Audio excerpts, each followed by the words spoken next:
सब होटले में वादा कीर्तन करते हुए चले। अब शाम को पिताजी ने पूछा आज कितनी सेल हुई? बहुत अच्छे से। कितना माल निकल गया? 1/4 तो आज निकल गया है। अगर 100 बोरी चावल था तो 25 आज बिक गए। पैसा किधर है? बैंक में जमा कर दिया। कब मिलेगा? अगले जन्म में।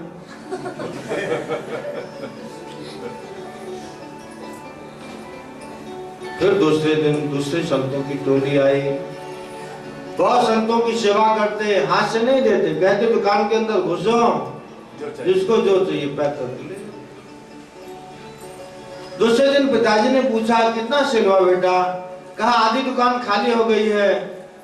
अरे हम जो 6 महीने में आधी दुकान खाली नहीं की, तुम 2 दिन में खाली कर दी। कहा हम अच्छे तौर डील करते हैं ना कस्टमर से। तो 4 दिन में सारी दुकान खाली कर दी। तो कहा पिताजी पूरी दुकान का माल बिक गया है। पैसा कहाँ है? बैंक में जमा कर दिया। कौन से बैंक में? परमार्थिक बैंक में डाल दिया है। मरने के बाद ब्याज सहित ऊपर मिलेगा। तब पिताजी ने लात मार करके दुकान से निकाला है। कहा जिनको खिलाया उनके साथ ही जा। तो संतों की टोली में चले गए। कहा कि आपके साथ भजन करना चाहते। तो संतों के साथ भजन करते हैं। एक दिन गुरुजी ने इनसे कहा कि शालिग्राम शिला को स्नान करा के लाओ नदी में। बहुत सारी शालिग्राम शिलाएं थी। तो नदी किनारे गए, शालिग्राम शिला को स्नान कराना था। इतने में नदी के किनारे कुछ आम के पेड़ थे। सब पत्थर मार के आम तोड़ते थे। इन्होंने सब शालिग्राम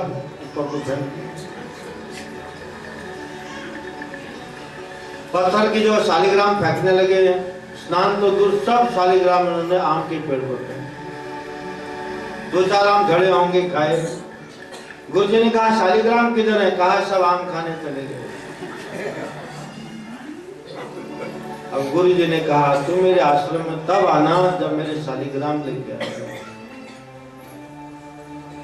सीता राम लक्ष्मण के शालिग्राम थे। तो इन्होंने ऐसी तपस्या की सुदीक्षण जी ने। शिला क्या, एक दिन स्वयं भगवान उनके सम्मुख आए। अगस्त्य मुनि के आश्रम में रहते थे। तो सीता राम लक्ष्मण को लेकर के अगस्त्य मुनि के आश्रम में आया। तब गुरु ने कहा आज शिष्य की वजह से भगवान का दर्शन हो गया। ऐसे सुदीक्षण जी भगवान को।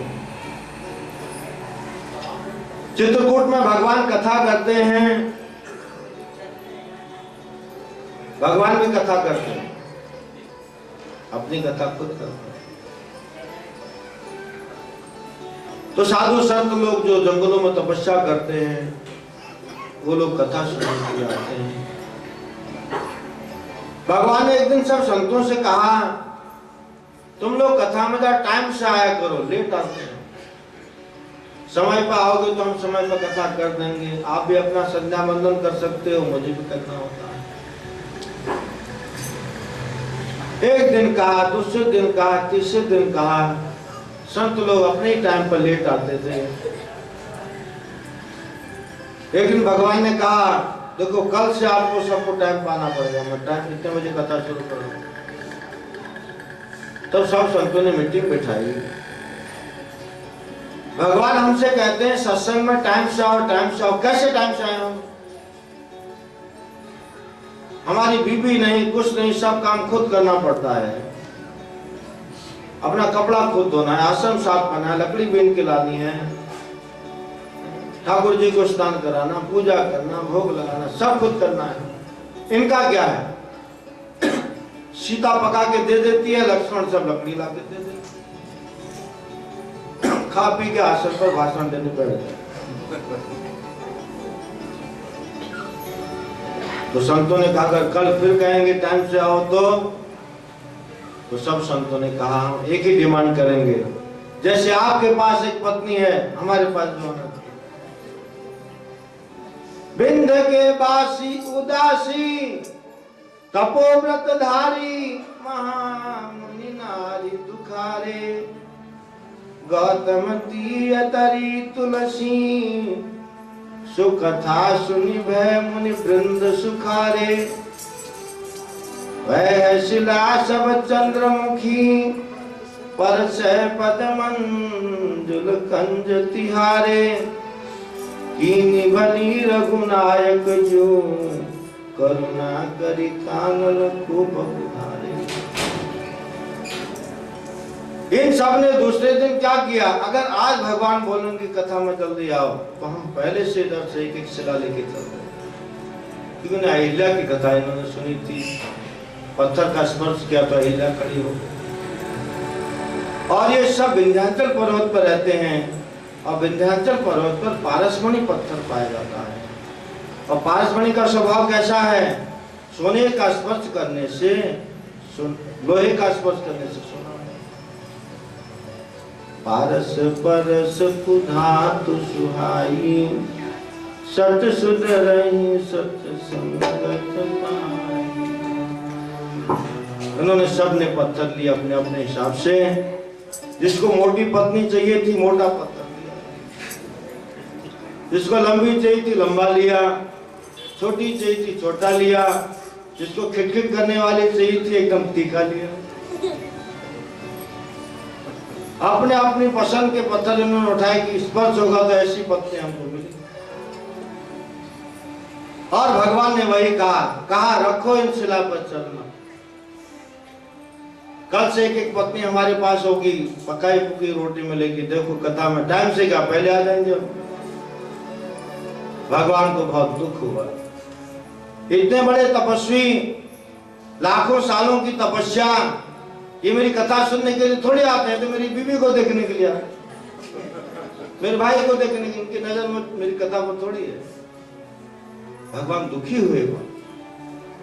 तब उस वक्त प्रभु ने मारीच का स्मरण किया, जो विश्वामित्र के यज्ञ में बिना फल के बाण से 100 योजन दूर भगवान ने फेंक दिया था। उस मारीच का को आदेश दिया, स्मरण क्या है मारीच, मेरी लीला अटक गई है, इस वक्त मेरी लीला को आगे बढ़ा दे, तो जैसी लीला करो। भगवान ने जब इधर से आदेश दिया और उधर मारीच ने मनी मनी सेवा को स्वीकार कर लिया। इतने में भगवान ने लीला शुरू की, रावण मारीच की कुटिया में आ गया। सुन मारीच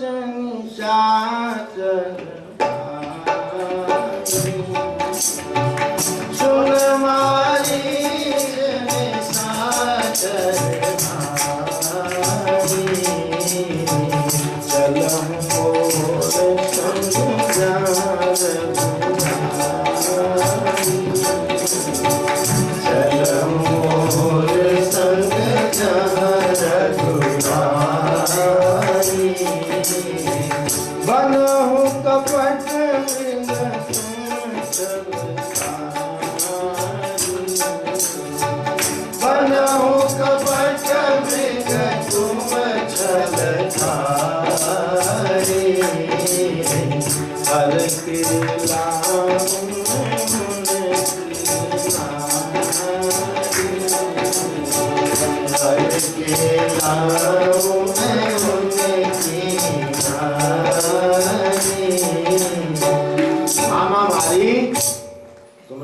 पंचवटी में जाओ।